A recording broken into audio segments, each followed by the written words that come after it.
The severity of the error is critical to understand.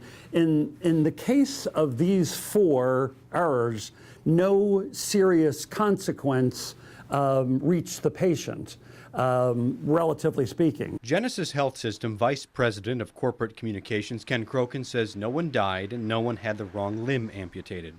But the Iowa Department of Inspections and Appeals found 2 wrong site surgeries occurred at Genesis hospitals within 2 weeks. On October 23rd, a surgeon at Genesis West cut into the left hip of an 80-year-old patient. The patient needed surgery on their broken right hip. The surgeon began the initial incision, no muscle, no bone, the initial incision that would position the surgery to go forward. The inspector found no written evidence that a key safety procedure called a timeout had been performed. That's when the operating team double-checks the patient, the procedure, and the site before cutting. The surgeon said he didn't participate in a timeout and didn't remember if the team did either. A nurse said she did a timeout but didn't write it down. Crokin says there's no proof a timeout didn't occur. The nurse noted there was a timeout, but clearly it had not been an effective timeout, because if it had been effective, it would not have happened. The nurse stopped the surgery, and the team figured out the mistake. The surgeon closed the cut and did the surgery on the correct side. I think there's no doubt that everyone would conclude that more attention should have been paid to, are we on the right side? On November 5th at Genesis East, a patient came in for thyroid surgery.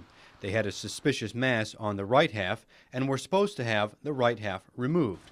But the doctor mistakenly ordered the left half removed. Nobody caught the error until after the surgery was done. The surgeon removed the side, suggested that it should be removed, but when the physician got into the surgery, he became suspicious, went back to the original pathology report, and determined that it was the other side. The surgical team reopened the patient's neck and removed the rest of the patient's thyroid.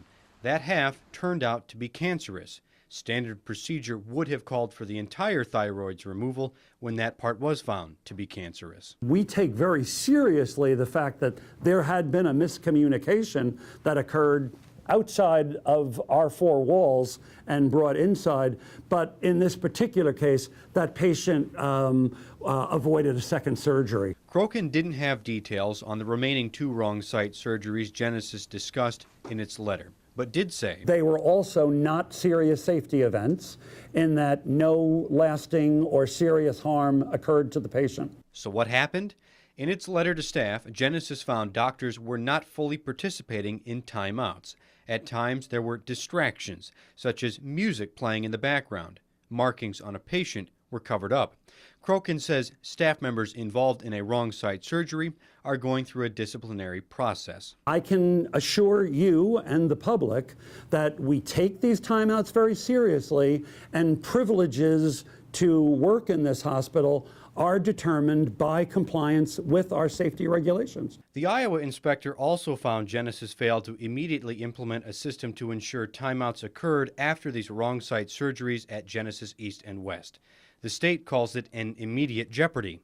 It means patients are at risk. Why wasn't it addressed before a state survey agency ever got involved? Well, it was addressed, which is how we came up with the plan. We reported it to the state survey team during their visit, but that doesn't suggest that we didn't react immediately. 4 in a 1-month period or 2-month period is completely unacceptable. Dr. David Nash is a patient safety expert. He's the editor-in-chief of the Journal of American Medical Quality. He says modern medicine has worked to eliminate wrong site surgeries for decades. A 2013 study estimates wrong site surgeries occur as often as 50 times a week across the country.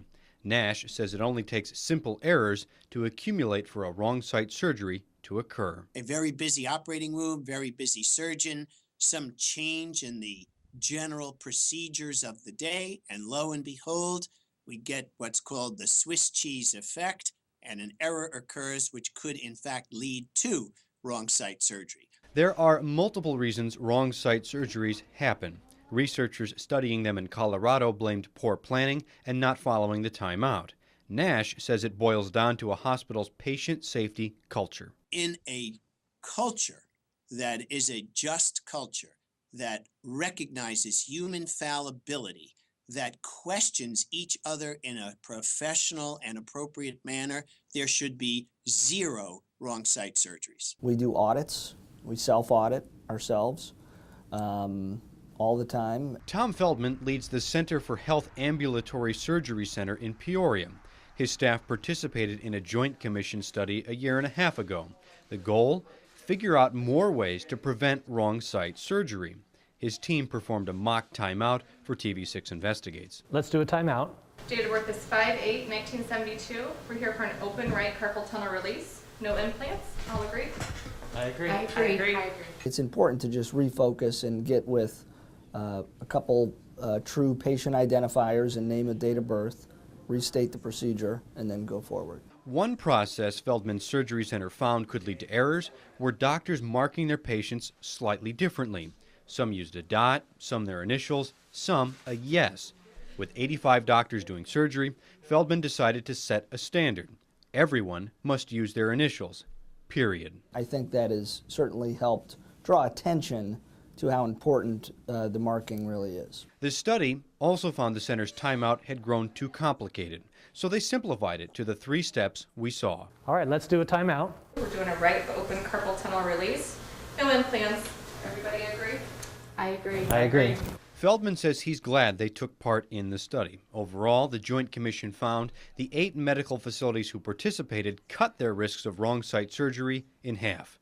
The Joint Commission created a tool for hospitals to use to cut their risks too. It's everything from the surgeon's office to when it hits our scheduling to when it comes in here and the patient is prepped for surgery, and then ultimately when the surgeon goes to actually make the cut or begin the surgery. Genesis submitted a plan of corrections to regulators addressing the problems the inspector found. We have done so, and they have agreed that our plan is effective. Fixes include the following.